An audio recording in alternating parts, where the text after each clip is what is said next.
Goeiemôre. Jy luister na die 97ste oordeenking in die reeks Die Goeie Lewe.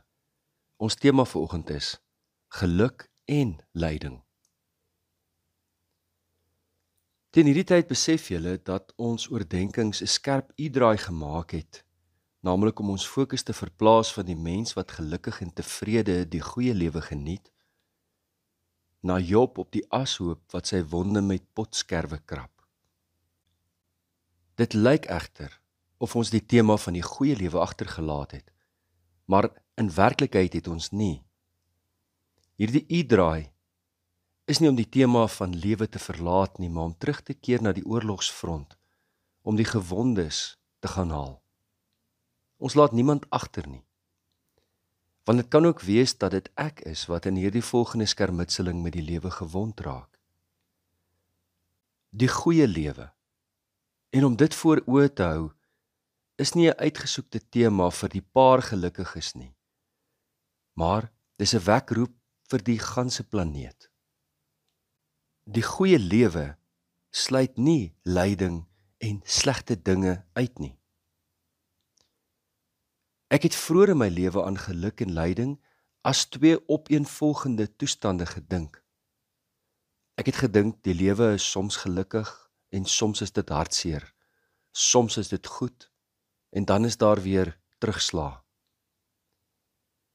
My lewe het 3 besliste terugslae beleef. En die ergste een het gebeur juist toe ek op my gelukkigste was. Dit was kompleet asof boosheid self, toe ek op die hoogste punt van my geluk gestaan het, moetswillig, afgemete en presies gekom het en my bitter ver na benede afkom stamp het. Ek het vir 'n lang tyd op die ashoop geleef en my wonde met potskerwe gekrap, om dit so te sê. En vir 'n tyd lank het ek met my oë op die triespieeltjie van die lewe geleef, teruggekyk, versigtig, bang om weer heeltemal gelukkig te wees, want ekstreme geluk bring ekstreme hartseer, het ek gevoel. Pas op om te gelukkig te wees, want dan is die teleurstelling soveel erger. Maar dis 'n aaklige manier om te leef. My lewensvisie het verander, moes verander. Die prys van so 'n halfhartige bestaan is net te hoog om te betaal. Deur die genade het ek begin waarneem dat diegene op aarde na wie ek die meeste opkyk, nie wag vir 'n pynlose, verlieslose bestaan om die goeie lewe te leef nie. Dit is juis hulle wat die goeie lewe leef terwyl daar hartseer is, verliese is. Dis diegene wat 'n lofsang sing terwyl hulle nog treur. Die werklikheid is, ons lewe oos van Eden. Dis 'n gebroke plek waar binne ons is. Die lewe is nie noodwendig 'n opeenvolging van ekstreme geluk en ekstreme hartseer nie. Miskien is die lewe in wese 'n mengelmoes van dit alles.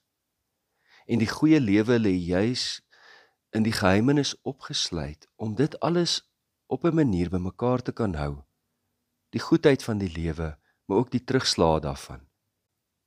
Sommige van die mense na wie ek verwys het, na wie ek opkyk, wat dit reg kry om die goeie lewe te leef te midde van die hartseer daarvan, ken ek persoonlik. Ander is skrywers.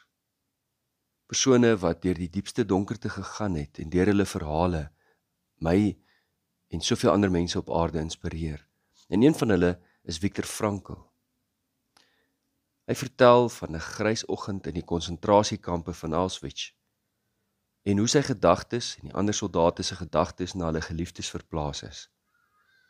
Die martelingskampe van Auschwitz en ander konsentrasiekampe is van die ergste voorbeelde van menslike lyding. En tog skryf Viktor Frankl die volgende in sy boek, Man's Search for Meaning. Vir diegene wat dalk so 'n boek in die hand het, dit wissel van uitgawe, maar dis ergens tussen bladsy 45 en 58. Luister net, hoe beskryf hy hierdie oggend? We stumbled on in the darkness, over big stones and through large puddles, along the one road leading from the camp. The accompanying guards kept shouting at us and driving us with the butts of their rifles. Anyone with sore feet supported himself on his neighbor's arm. Hardly a word was spoken. The icy wind did not encourage talk. Hiding his mouth behind his upturned collar, the man marching next to me whispered suddenly, "If our wives could see us now. I do hope they are better off in their camps and don't know what is happening to us." That brought thoughts of my own wife to mind. And as we stumbled on for miles, slipping on icy spots, supporting each other time and again, dragging one another up and onward, nothing was said. But we both knew. Each of us was thinking of his wife. Occasionally, I looked at the sky where the stars were fading and the pink light of the morning was beginning to spread behind the dark bank of clouds. But my mind clung to my wife's image, imagining it with an uncanny acuteness. I heard her answering me, saw her smile, her frank and encouraging look. Real or not, her look was then more luminous than the sun which was beginning to rise. A thought transfixed me. For the first time in my life, I saw the truth as it is set into song by so many poets, proclaimed as the final wisdom by so many thinkers. The truth that love is the ultimate and the highest goal to which man can aspire. Then I grasped the meaning of the greatest secret that human poetry and human thought and belief have to impart. The salvation of man is through love and in love. I understood how a man who has nothing left in the world still may know bliss, but be it only for a brief moment, in the contemplation of his beloved. In a position of utter desolation, when man cannot express himself in positive action, when his only achievement may consist in enduring his sufferings in the right way, an honorable way. In such a position, man can, through loving contemplation of the image he carries of his beloved, achieve fulfillment. For the first time in my life, I was able to understand the meaning of the words, "The angels are lost in perpetual contemplation of an infinite glory." Die lewe neem ons selde op sulke donker paaie.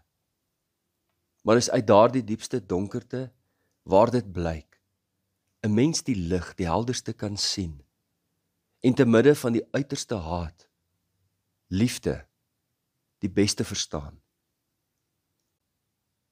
Om die goeie lewe te leef, moes ek leer, moet ons almal leer, is nie die opeenvolging van dan is jy gelukkig en dan is jy hartseer, dan is jy sonder probleme en dan het jy weer nie. En die goeie lewe het 'n goeie skoot van alles wat ons op lewe in hierdie lewe ervaar.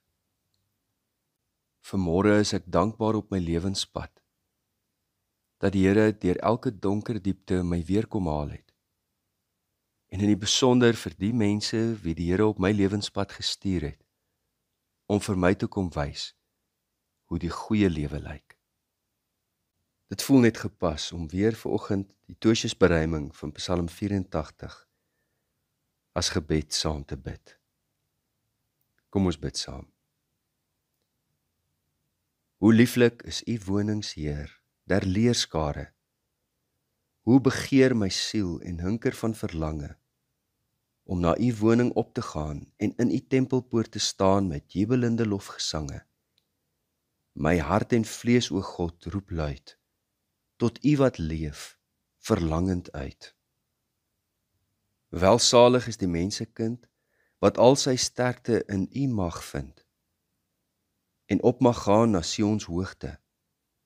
Wanneer hul haas van dors verkwyn, dan is die Heer self hul fontein, waar dorsland smag van somerdroogte.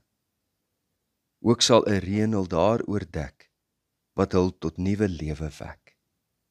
In Jesus naam. Amen. Liefde en 'n geseënde dag vir elkeen.